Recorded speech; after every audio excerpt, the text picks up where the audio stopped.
तुमच्या आयुष्यात तुम्हाला कधी असं वाटलंय का की तुम्ही खूप काही करू शकता पण कॉन्फिडन्सच नाही आहे त्याच्यामुळे तुम्ही थांबता. तुम्हाला खूप पुढे जायचं आहे, तुमची खूप मोठी मोठी स्वप्न आहेत, पण तुमचा कॉन्फिडन्सच तुम्हाला पुढे येऊन देत नाही किंवा तुम्हाला जे हवं आहे ते अचीव करून देत नाही आहे. तुम्हाला बोलायचं असतं पण आवाजच येत नाही. तुम्हाला ऑपॉर्च्युनिटी दिसते पण पाऊलच पुढे पडत नाही. तुम्हाला लोकांसोबत उभं राहायचं आहे पण भीती वाटते आणि मग तुम्ही स्वतःलाच बोलता की मी अशीच आहे, मी असाच आहे. पण खरं सांगू, तुम्ही कॉन्फिडेंट जन्माला येत नाही, तुम्ही कॉन्फिडेंट बनता. आणि आजचा आपला हा व्हिडिओ तुम्हाला ह्या कॉन्फिडंट जर्नी बाबतीत एक कम्प्लीट रोडमॅप देणार आहे. तर व्हिडिओ शेवटपर्यंत नक्की पहा. कॉन्फिडन्स म्हणजे नक्की काय असतो? लोकांना वाटतं की कॉन्फिडन्स म्हणजे जोरात बोलणं, शो ऑफ करणं, परफेक्ट असणं. पण रियालिटी वेगळी आहे. कॉन्फिडन्स म्हणजे की मला सगळं येत नाही पण मी शिकू शकतो, ही फिलिंग. कॉन्फिडन्स म्हणजे फिअर नसणं नाही. कॉन्फिडन्स म्हणजे फिअर असूनही ॲक्शन घेणं. तुम्ही कॉन्फिडेंट का नाही बनू शकत हो? चला थोडंसं ऑनेस्ट बोलूया. पहिलं रिझन आहे की पास्ट फेलियर्स. तुम्ही एकदा फेल झालात आणि मग तुम्हीच ठरवलं की मी हे कधी करूच शकत नाही. दुसरं रिझन कंपॅरिझन. सोशल मीडियामध्ये सगळं परफेक्ट दिसतं आणि मग तुम्हाला असं वाटतं मी काही परफेक्ट नाही आहे, मला हे काही जमतच नाही आहे. तिसरं रिझन म्हणजे ओव्हर थिंकिंग. लोक काय म्हणतील, मी चुकले तर? आणि हे करता करता आपण ॲक्शनच घेत नाही. No action no result. आता झिरो ते कॉन्फिडन्स बनण्याचा step by step transformation roadmap बघूया. स्मॉल विन्स सुरू करा. कॉन्फिडन्स मोठ्या गोष्टींनी येत नाही. Small wins build confidence. 5 मिनटं बोलणं, ॲक्शन घेणं, छोटी छोटी कामं करणं, ह्याच्यामुळे तुमच्या ब्रेनला सिग्नल मिळतो की मी करू शकतो. Action before confidence. लोक वाट बघतात, कॉन्फिडन्स येईल मग मी ॲक्शन घेईल. रॉंग. ॲक्शन घेतल्यावरती कॉन्फिडन्स येतो. Body language hack. तुमचं पोश्चर तुमचा कॉन्फिडन्स ठरवतं.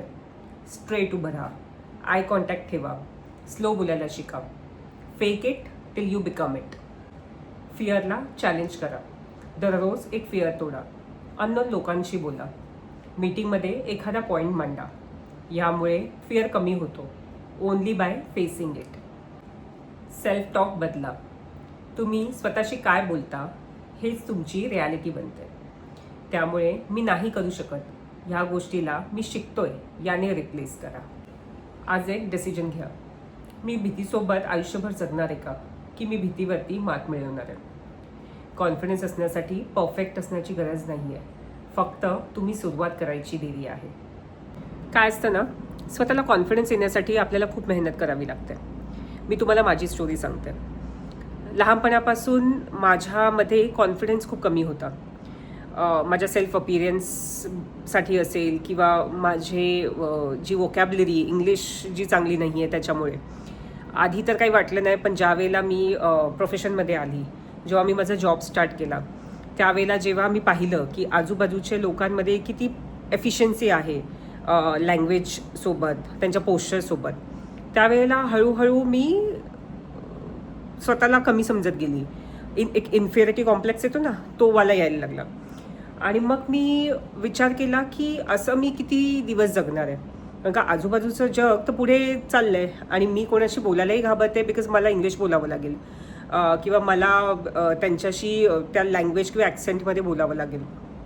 मग मी स्वतः एकदा ठरवलं, तुम्हाला विश्वास नाही बसणार, माझ्या ग्रॅज्युएशननंतर मी स्पोकन इंग्लिशचा क्लास लावलेला आणि त्या क्लासेसमध्ये मी जायला लागली बिकॉज मला असं वाटलं की माझं बेसिक आहे ते मला तिथूनच स्टार्ट करावं लागेल. न्यूजपेपर वाचायला लागली. सो आरशासमोर उभी राहून मी न्यूजपेपर, इंग्लिश न्यूजपेपर आहे तो वाचायला लागली. का तर माझा जो जॉब होता त्याच्यामध्ये मला अशा क्लायंटशी डील करायचं होतं किंवा असे माझे जे येणारे लोक होते. ॲक्च्युली तो हॉस्पिटलचा जॉब होता. त्यामध्ये जे कस्टमर्स ट्रीटमेंट घ्यायला येतात किंवा काय आहे तर ते इंग्लिशमध्ये बोलायचे बिकॉज ते खूप रिनाऊंड हॉस्पिटल होतं आणि मला इंग्लिश बोलताच यायचं नाही. सो माझे जे HOD वगैरे होते त्यावेळेला ते मला ओरडायचे की तू हिंदीमध्ये का बोलतेस, तू इंग्लिशमध्ये का नाही बोलत आहे? सो तिथे मला कुठेतरी हिट झालं की नाही, आता आपल्याला तर करावं लागणार आहे. शेवटी पुढे जायचं आहे, करिअर करायचं आहे, तर ह्या गोष्टींवरती मात करणं तर खूप इम्पॉर्टंट आहे. का मी तर मराठी शाळेत शिकलेली मुलगी होती. इंग्लिश तर फक्त पासिंगसाठी किंवा 50-60 100पैकी 50-60 मार्क मिळवण्यापुरते माझं इंग्लिश असायचं. आपलं ग्रामर वगैरे ह्याच्याशी काही एवढा संबंध नव्हता, बिकॉज ऑब्व्हियसली मराठी मीडियममध्ये आपण काय इंग्लिशचं एवढं एक्सपेक्ट करणार. पण हळूहळू मग येस, मग स्पोकन इंग्लिश लावलं, न्यूजपेपर वाचायला लागली, थोडं इंग्लिश गाणी ऐकायला लागली. समजायचं तर काहीच नाही, बट गाणी ऐकायला लागली. थोडं फ्रेंड सर्कल होतं, ते पण थोडं जे इंग्लिश मिडियममध्ये जात होतं त्यांच्यासोबत थोडं राहायला लागली. त्यांचे थोडेसे वर्ड्स ॲक्सेप्ट करायला लागली, ते थोडे यूज करायला लागली आणि हळूहळू तसं एक कॉन्फिडन्स थोडा बिल्ड होत गेला. नंतरच्या आयुष्यामध्ये माझे जॉब चेंज होत गेले. बऱ्याच चांगल्या कंपनीजमध्ये मी जॉबला लागली. पण काही वर्षांनी, म्हणजे समजा 3-4 वर्षांमध्ये नंतर मी एका चांगल्या कंपनीमध्ये जॉबला लागली, चांगल्या पोझिशनला लागली. माझ्या अंडर टीम होती आणि त्यावेळेला आजूबाजूचं जे वातावरण होतं, तिकडचे जे सगळे सोफिस्टिकेटेड लोक होते, ते बोलणं चालणं जे होतं, त्यांच्यासोबत जेव्हा आम्हाला मीटिंग्सला जायला लागायचं, कसं बसायचं, कसं उठायचं, कसे चांगले प्रोफेशनल दिसतील असे कपडे घालायचे, कसं स्वतःला प्रेझेंटेबल ठेवायचं, कसं बोलायचं, ह्या सगळ्या गोष्टी मी तिथून शिकले. And to be honest with you, त्या जॉबने मला खूप शिकवलं. माझा कॉन्फिडन्स जो होता, जो 0 to 30-40पर्यंत कुठे आलेला, तो डायरेक्ट त्या जॉबने माझा 80%वरती नेऊन ठेवला. मी अजूनही समजेल की 20% माझ्याकडे अजूनही तो कॉन्फिडन्स नाही आहे, बट 80% मी जी आहे त्या माझ्या त्या जॉबमुळे आहे. आणि मी जीही वर्ष तिथे घालवली आणि जोही माझा एक्सपिरियन्स आहे, पण मी माझ्या स्वतःच्या म्हणतात ना, माझी स्वतःची जी मी स्वतःला जे घडवलं आहे किंवा मी जो स्वतःचा एक वेगळं रूप पाहिलं आहे त्या 2010 ते 2020च्या काळामध्ये, त्याच्यामध्ये ना खूप मोठा फरक आहे. मी खूप इम्प्रूव्ड आणि कॉन्फिडंट आणि सेल्फ मेड वुमन जी झाली ना, ती त्या काही काळामध्ये झाली. असं नाही आहे की प्रत्येक वेळेला आपल्याला अनुभवच शिकवतात किंवा काही होतं, बट तुम्ही ज्या लोकांबरोबर राहताय ना, किंवा तुम्ही तुम्हाला ॲब्झॉर्ब करायची सवय असली पाहिजे. म्हणजे जर तुम्हाला असं वाटलं की कोणीतरी एक व्यक्ती आहे ज्याला तुम्ही मेंटॉर समजताय, की तो तुम्हाला बोलण्यामध्ये किंवा त्याच्या प्रेझेंटेबल असण्यामध्ये तुम्हाला असं वाटतंय की हां, मलाही असंच बनायचं पुढे जाऊन, तर तुम्ही त्या व्यक्तीचा ज्या काही चांगल्या गोष्टी आहेत त्या गोष्टी ॲब्झॉर्ब करायला शिकलं पाहिजे. त्या गोष्टींना तुम्ही हळूहळू स्वतःच्या डे टू डे लाईफमध्ये जर आणायला शिकलात आणि त्या गोष्टी थोड्याशा स्वतःमध्ये मॉडिफाय करायला शिकलात, तर हळूहळू कॉन्फिडन्स तुमचाही बिल्ड होत जातो. तुम्ही एकदा एक इंग्लिश सेंटेन्स बोलाल कुठेतरी जाऊन आणि तुम्हाला वाटेल अरे वा, मी बोलायला लागलो. It's not about English, I am not talking about only English. It is about तुमची कुठल्याही सिच्युएशनला ॲक्सेप्ट करण्याची जी एक पॉवर असते, किंवा एखादी जी गोष्ट असते त्याच्यावरती तुमची रिॲक्ट करण्याची जी एक कला असते, किंवा काही झाल्यानंतर किंवा कुठल्याही एका सिच्युएशनला जो तुमचा एक अप्रोच असतो बघण्याचा, हा सगळा तुमचा कॉन्फिडन्स बिल्ड करतो. सो मी एवढंच म्हणेन की कॉन्फिडन्स बिल्ड करायला तो एका दिवसात येत नाही. तुम्ही 100% कॉन्फिडंट एका दिवसात 2 दिवसात बनू शकत नाही.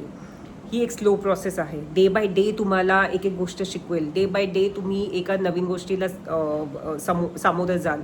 डे बाय डे तुम्हाला एक नवीन अनुभव येईल आणि त्यातनंच तुमचा कॉन्फिडन्स बिल्ड होईल.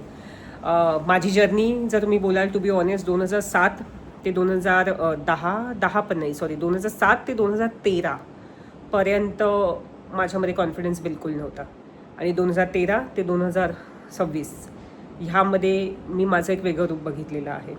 स्पेशली 20वी किंवा 30वीतली आताची जी ही पिढी आहे, जिला असं वाटतं आहे की अरे हे खूपच डिफिकल्ट आहे, हा कॉन्फिडन्स कसा बिल्ड करायचा, किंवा आताचा जो पियर प्रेशर आहे, जी रॅट रेस चाललेली आहे, ज्या प्रकारचं कॉम्पिटिशन आहे जॉबसाठी, एज्युकेशनसाठी, त्याच्यातनं I can understand and I can feel की ही किती हॉरिबल असू शकतं. बिकॉज आमच्या वेळेला एवढं कॉम्पिटिशन नव्हतंच. आमच्या वेळेला एवढ्या सगळ्या गोष्टी नव्हत्याच ज्या आताच्या घडीला दिसतात त्या.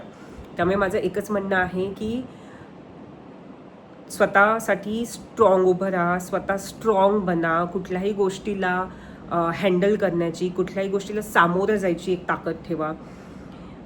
कुठल्याही एखाद्या फेलियरमुळे ढासळू नका. जरी तुम्ही पडलात, जरी आपटलात, जरी गुडघे फुटले, तरीसुद्धा परत जोमाने उठून उभं राहा आणि परत त्या गोष्टीला त्याच ताकदीने सामोरं जा. ह्याच गोष्टी तुमचा कॉन्फिडन्स वाढवणार आहेत आणि ह्याच गोष्टीने तुम्ही उद्याचे एक भावी नागरिक, एक सशक्त नागरिक आणि एक सशक्त मनुष्य, एक चांगलं ह्युमन बिईंग म्हणून तुम्ही पुढे जाणार आहात. तर अशाच मोटिवेशनल व्हिडिओजसाठी आणि रिअल टॉकसाठी माझ्या चॅनलला लाईक आणि सबस्क्राईब नक्की करा. तुमचा जो प्रतिसाद मिळतो आहे त्याच्यामुळे माझाही कॉन्फिडन्स खूप वाढतो आहे. त्यामुळे मला मदत करत राहा. थँक्यू.